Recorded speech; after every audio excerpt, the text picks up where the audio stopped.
Simple. Uyisona, uyisitabane. Uyafeba. Phenduka, uyaphinga. Phenduka. Uyisela, phenduka. Umbulali, phenduka.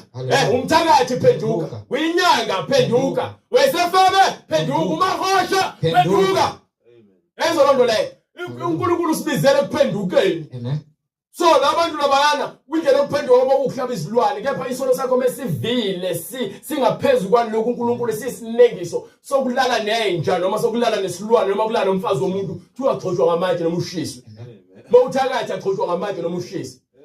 But manje kuthiwa sikhululiwe kulo mthetho sesibizelwe kuphi kuthiwa phenduka. Hallelujah. Sishumela ivangeli lokuphenduka. Ingakho abafundisi besaba ukushumela leli vangeli. Ontshela ngevangeli loplastic negrosa nemali nokuphumelela. Ngapho bethiwa ke abantu iziphambeko zabo no. Hallelujah. Abayifundi leyo. Yimahleze maphaketheni bazithandela imali.